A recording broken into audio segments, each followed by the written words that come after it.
Não, a gente começou agora, mas eu não ouvi. Como é que tu falou? O que que falou? Estrela das entrevistas. Olha. Isso vai pro teaser, fica só assim, estrela da entrevista, estrela... Você não coloca nada do filme, coloca...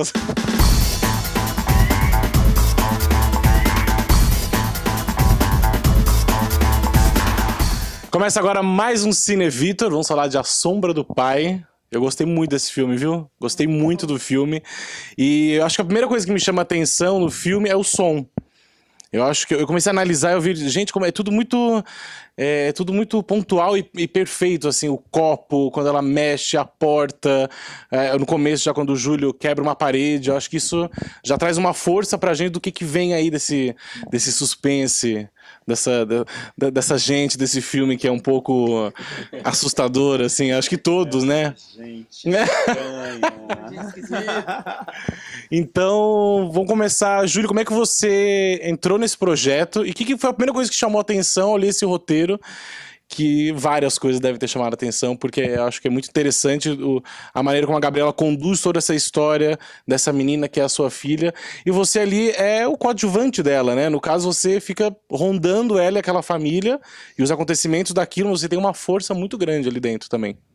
Bom, eu conheci a Gabriela através dos curtas dela, não pessoalmente. Através da Alice Wolfenson, que é a produtora do filme, a gente teve um encontro, uma conversa de horas, e fomos nós nos debruçar sobre as nossas fantasmagorias para entender o que é que podia pintar dali. E aí, Gabriela retomou o contato e me apresentou um pouco do cronograma, e se daria certo, porque eu fiquei encantadíssimo com a possibilidade justamente de me debruçar sobre esse homem morto, um morto-vivo. Primeiro porque tinha um desafio do ponto de vista técnico da interpretação ali, que era criar um estado linear e contínuo, que não tem grandes curvas dramáticas ou psicológicas. Ele é um morto-vivo. Como desenvolver uma linha que não se que sirva, né, a dramaturgia, que não seja pálida, apesar de ser absolutamente pálido. E principalmente porque esse cara poderia trazer uma série de metáforas assim sobre a masculinidade, sobre a exaustão e o roubo da subjetividade da humanidade que o universo do trabalho impõe. Enfim, uma série de questões que me chamaram a atenção. E não me arrependi, foi uma experiência alucinante. Ele fala agora então, não... Só faltava, né?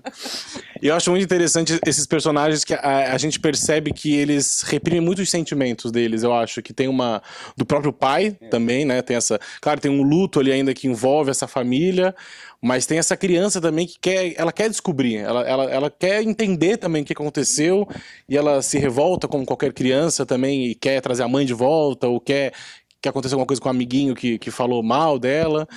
De onde veio tudo isso? Que é o seu primeiro filme, na verdade, que você escreveu, né? Depois aí tivemos outros, mas é a sua primeira ideia. Então, como é que surgiu A Sombra do Pai na sua vida? Meu Deus.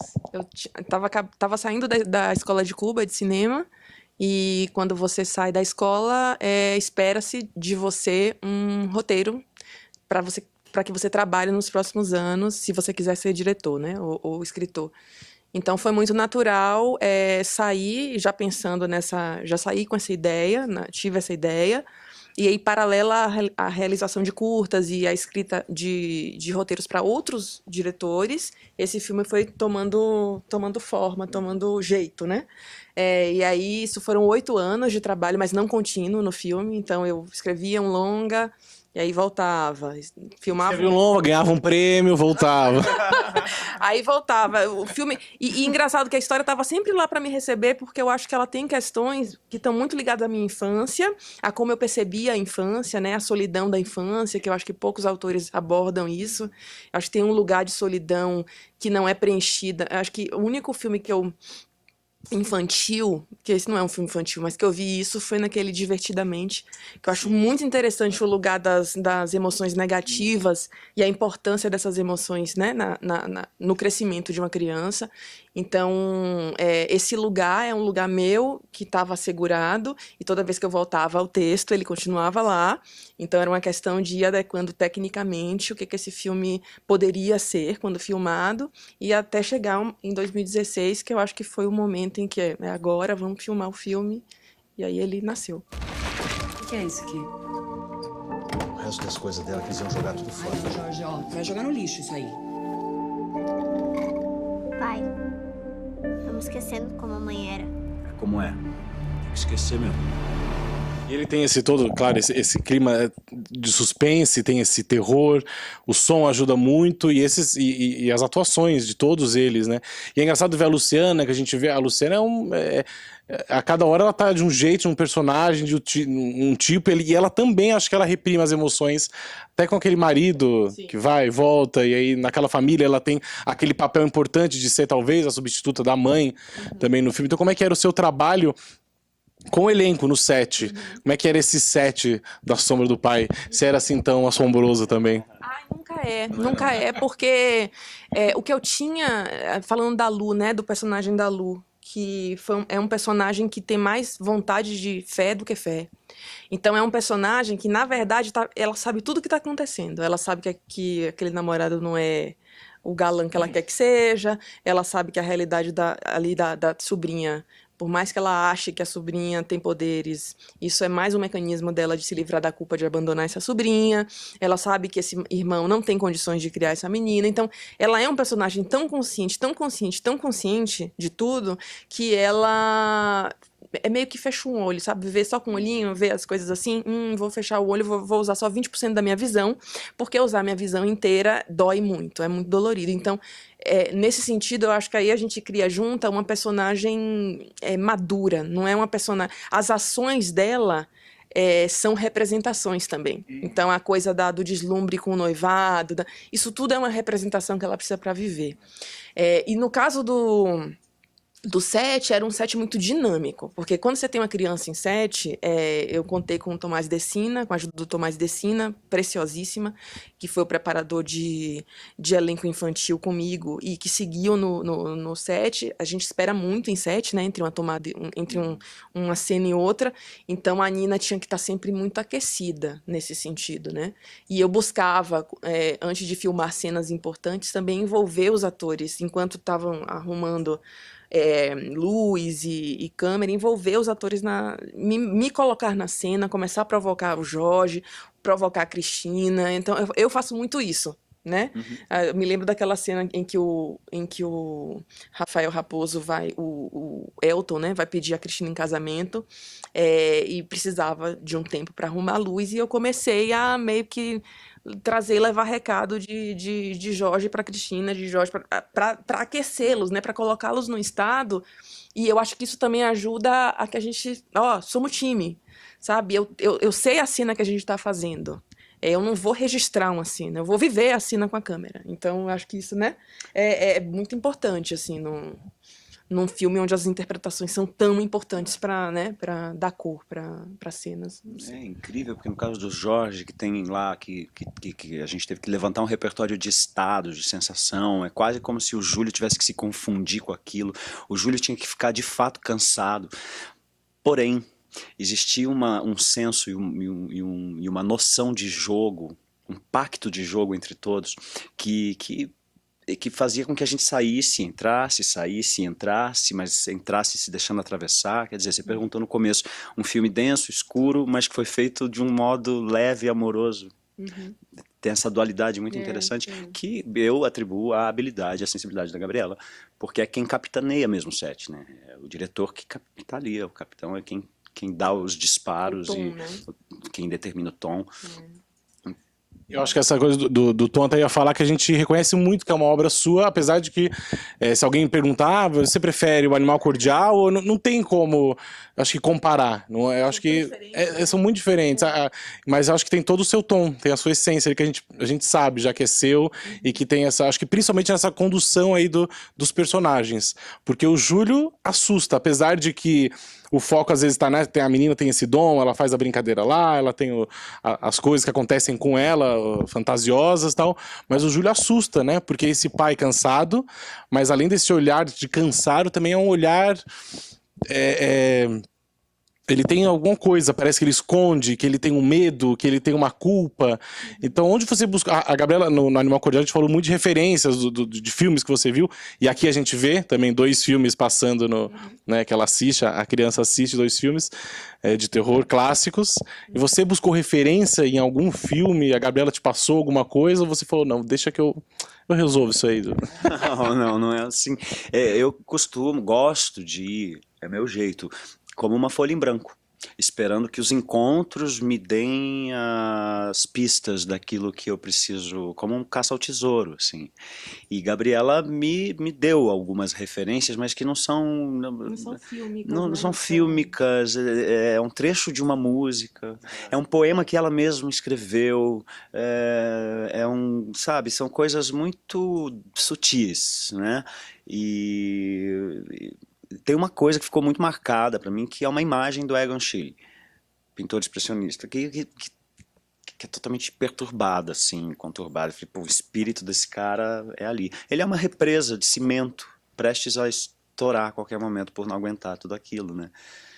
Então a gente foi descobrindo ali, no trabalho de investigação performática com o Flávio Rabelo, a gente foi descobrindo ali, não me apeguei a nada externo. Para ator, eu evito ao máximo mostrar outra interpretação. Porque é como se... Eu tenho muito medo da muleta que isso pode ser, sabe? Da imitação.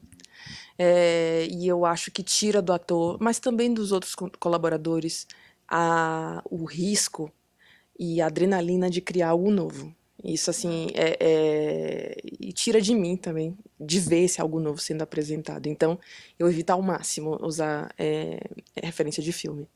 Por isso que fica bom, por isso que funciona.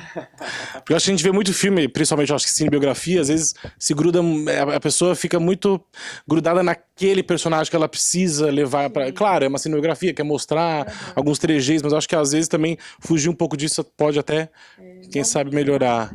Até do próprio ator, né? Mostrar mais dele do que ficar preso àquilo. Eu tô bem. Não parece. Tanta coisa, Dalva. Posso ajudar. Você tem que ter cuidado, viu, com esse dom que você tem. Senão volta tudo pra você. A gente viu 2 referências ali no filme. E você buscou referências da Sombra do Pai aí, de 8 anos já escrevendo, mas também quais são as suas maiores referências? Que são várias e são ótimas quando ela fala de referência, eu adoro. Eu acho que o Stephen King é uma história Stephen Kingiana no Brasil, né? Porque é a história da dissolução de um núcleo familiar, que é um tema recorrente no King. E eu acho que um fantasma cinematográfico que me acompanhou desde o começo foi o Espírito da Colmeia, do Victor Erice. Não revi o filme para fazer o filme, porque eu acho o filme, ele tem uma potência, uma fantasmagoria muito, muito agudo, né? Mas eu acho que esses dois xamãs, sabe, Stephen King e Erice com esse filme me estiveram presentes, assim, tanto não passei essa referência textualmente, mas a sensação que esse filme me provocou quando eu vi pela primeira vez é um negócio que eu nunca vou me esquecer, eu acho, sabe? E tem uma coisa quando você está criando tem os visitantes, né? Isso Erice era um visitante constante, assim.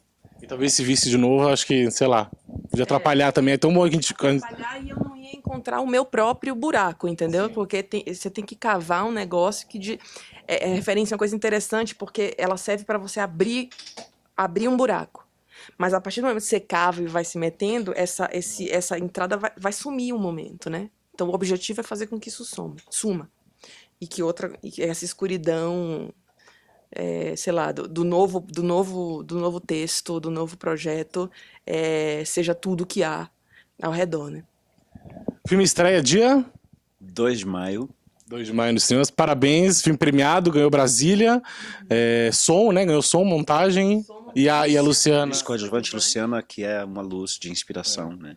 E não falamos da Nina Medeiros, que é uma atriz. Nina Medeiros. Dá tempo de falar? Produção, é muito chique isso. Foi... Posso fazer mais uma pergunta? Meu ponto eletrônico aqui, dá licença. Tudo bem, posso. Como é que... Foram muitos testes para encontrar essa menina que precisava ser uma criança muito boa, uma atriz muito boa também para passar toda essa emoção dela e essa coisa também sombria que ela tem, e ao mesmo tempo ela tem uma Força. uma raiva também, uma coisa, eu vou resolver, eu vou dar conta disso, né? Como é que foi chegar na Nina? Eu queria uma criança que não, assim, o importante, o olhar tinha que ser muito forte. Ela é vítima das circunstâncias, mas ela não se coloca como. Então isso era muito importante, que você olhasse para essa figura e achasse isso, apesar dela ser uma vítima, né, de tudo que acontece. E eu tinha falado com os produtores do filme, que são Rodrigo Sarti, Rony Tavares e o Rodrigo Teixeira, que eu só filmava quando eu encontrasse a menina. Assim, até encontrar, se eu não encontrasse, a gente não ia filmar. Porque é isso, essa urgência, essa noção da força que esse personagem reúne, de como irradia para tudo quanto é canto, eu não podia me satisfazer com algo mais ou menos, né? Com algo que eu não tivesse muito. Mas quando eu encontrei a Nina, para mim foi questão de ir compondo o restante de tudo, né? Então, encontrando a Nina, que foi através de um programa de testes, eu fui de 300 a 10 e depois a 2 crianças, né, que são a Abigail e a Dalva, e a Nina, durante todo esse processo, apresentou uma resistência e uma vontade de aprender e de estar, que é necessário para estar num set, né? Então ela tinha tudo, ela tem o físico que eu imaginava, ela tem o olhar potente que é necessário para esse personagem, que olha muito, né? A gente vê o filme muito através dela, e ela tinha uma disponibilidade de energia que é um negócio de doido, além de ser talentosíssima. Né? Amigo, e um senso de humor. Fantástico. A gente, como adulto, tinha uma certa cautela, porque o filme é pesado, tem cenas violentas e tal, e ela foi desconstruindo a nossa tolice adulta. Puxando o nosso tapete. Ih, cara, qual é? Vem cá, e ensinando muito como atriz. Acessa o personagem, sai do personagem. Lindo, foi lindo. Não, a menina lindo. é um negócio absurdo. Então Nina vai estar aí mais nos cinemas. Com certeza. Depois da Samba do Pai. Com certeza. Muito obrigado, adorei o filme, parabéns, que a gente se encontre mais vezes, mais filmes. Continue fazendo filmes, tá difícil, eu sei que tá difícil esse momento, mas resistiremos. Resistiremos. Obrigado, Vitor. Obrigada. Achei bonito acabar assim. Então tem mais a Samba do Pai aqui no Cine Vitor.